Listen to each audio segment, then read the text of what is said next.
I'm joined now by the founder and chair of Democracy Defenders Fund, Norm Eisen. Norm, we had a major move by the Trump administration yesterday where they decided that they would basically expel a whole quarter of Harvard University's class by saying that any international students can no longer, their visas no longer apply. That move was immediately challenged in court by Harvard. We have an update here. Can you explain what just happened? The court threw out the immediate effort of the Trump administration to punish Harvard, Brian. It's pure retaliation. The court said, of course you can't do that. Temporary restraining order, stop. So they threw it out for now. There's going to be more litigation. A fast move by the Trump administration, and an even faster move to shut down this act of revenge and retaliation and punishing these international students who did nothing wrong. And so, Norm, do you find it unusual that the court moved so quickly in this instance? Uh, no. If Donald Trump is going to impose authoritarianism by shock and awe, then the defenders of the Constitution and laws, the courts and the litigators, because the courts don't act for themselves, Brian.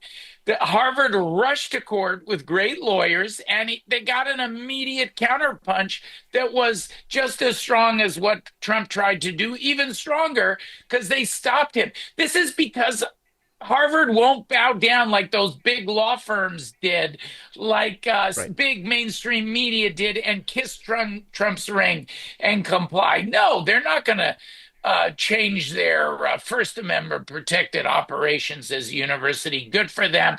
Good for the courts for a super quick reply. The lives of these 7,000 students were thrown into chaos. Harvard was turned upside down. We needed a fast court order. I yesterday said to everyone, this is not going to fly. It's going to be shut down. And the courts proved that that was right. There was really no question about it. It's so grotesque. And so, how permanent is this ruling? And how much, I guess, clarification do these international students actually have? Well, the ruling is titled temporary restraining order. So by Okay, well, definition, I guess that answers that by question. And so, in that definition, case, is this going to be further litigated in the yes. courts? But I think that in this case, temporary is a misnomer because the legal foundation for this is that under the Administrative Procedures Act, the government, if they make a unconstitutional decision or an illegal one or an irrational one, one that is out of hatred and spite and revenge, because Harvard won't go along with Trump's authoritarian dictatorial project. Come on. The law says you can't do that. I feel so confident because this decision by the administration was so ill-founded that this will not fly. There's no basis to do it. Look, if there's a couple of people at Harvard who have overstepped bounds, if they have violated rules in protests, if they're anti-Semitic, what have you, go to court. But you know what, Brian? Those efforts have been failing too, where the Trump administration has been trying to deport individuals, sometimes abducting them to far off states. Individual students, the courts have said, no, the First Amendment protects that too. So Trump is losing, and he's going to keep on losing in this case, and that's going to be permanent. And what do you make of the fact that this administration, first off, loves to beat its chest as these defenders of free speech? I mean, these people predicated so much of their political ideology, their political identity, on this idea that they were being silenced for years and years and years at the hands of these evil, communist, Marxist Democrats. And yet now they are deporting people to countries that they've never known because they've written op-eds, for example, that they don't agree with. When I've testified in Congress, I've had to listen to this hypocrisy where you have members of the MAGA party complaining social media is censoring us because they won't broadcast, for example, invitations to the January 6, 2021 insurrection. They talk a big game about censorship, but it only applies to their election denial and other crazy ideologies. MAGA actually doesn't believe in the Constitution. They don't believe in free speech. They believe in the whims of Donald Trump. Well, guess what? This country is still run by a Constitution. We have courts who will enforce it. And the treatment of these students, including and others who are being deported, abducted, Brian, to dark site prisons. No, the courts are not tolerating that. Even the Supreme Court pushing back on some of this by a majority in the case of the abduction of migrants. Underneath it are constitutional protections, free speech, due process, and they apply to Harvard's targeting of these 7,000 students, or they apply to the targeting by Trump of Harvard's 7,000 students, the same way they do to those accused migrants who have been abducted and deported. The courts won't tolerate it, nor should they. This is still the United States of America. Norm, this is less a legal question and more, well, kind of a political or human question. But when you have these international students who are obviously talented enough, intelligent enough to get into Harvard, when you are expelling these people as the President of the United States, what does it do to our ability to aggregate the best talent in the world here in the United States, so that when they innovate, when they create moving forward, when they start businesses, when they find the cure for some long-standing disease, they're no longer in the United States. Now we've expelled them to other countries. We've basically ceded that ground to China or whoever is going to be falling over themselves to take these kids. Trump's actual slogan, Brian, should be "Make America Small Again" or "Make America Poor Again," because part of what has contributed to American greatness is we are a nation of migrants, including our education system. And students like these 7,000 or so Harvard students who've been unconstitutionally targeted by Trump come here. They contribute. I'm a graduate of Harvard Law School, so I know they contribute to the law school community. They make us all better. They contribute financially, but many of them stay.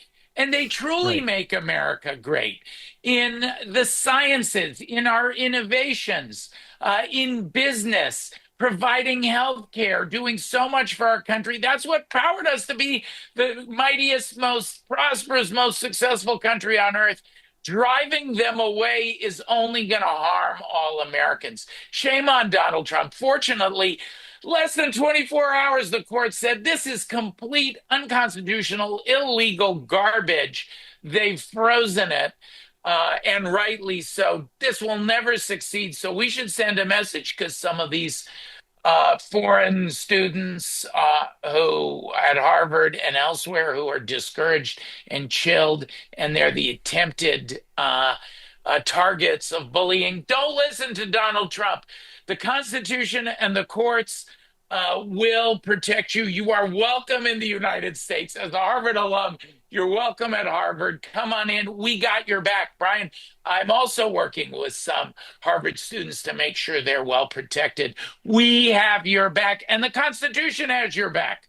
Norm, when Trump brings forward a lawsuit like this one against Harvard, and it's such an open and shut case, it is so blatantly unconstitutional, so easily dismissible by these judges, so easy to overturn. Does that make his subsequent efforts in the court that much less potent because judges can see, at least from an atmospheric perspective, how frivolous the lawsuits that they're bringing forward are, and how unserious of a litigant him and his White House is? Brian, the story of Trump's first 120 days plus has been he's losing. The courts have seen that he has no intention of continuing the American democracy project. He wants to instill a dictatorship here. This is one of the clearest acts yet. They're fed up with him, and that's why you see them giving him less and less credit.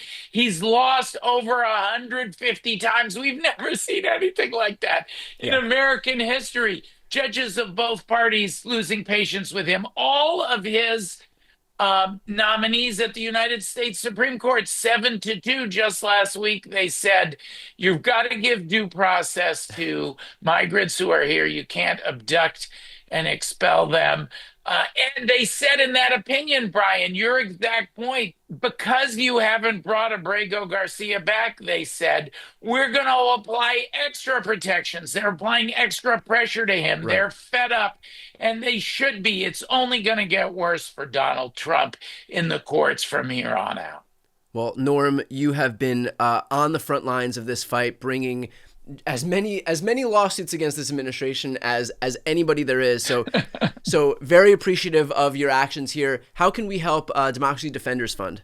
Friends, come to our website, Google Democracy Defenders Fund. You'll see all of the almost 70 legal matters that we've worked on to fight Trump's autocracy. We're winning from coast to coast. We had several more big victories this week in stopping Donald Trump. By supporting us, we're helping some of these Harvard students. You can help there too. Come on over, learn the information that we share, and if you feel like supporting us financially, we love it. Democracy Defenders Fund on the internet near you. All right. Well, I'll put that link on the screen and also in the post description. Norm, I appreciate the work that you and your team are doing. Brian, thanks for letting me share that work with you and your audience, and always a privilege.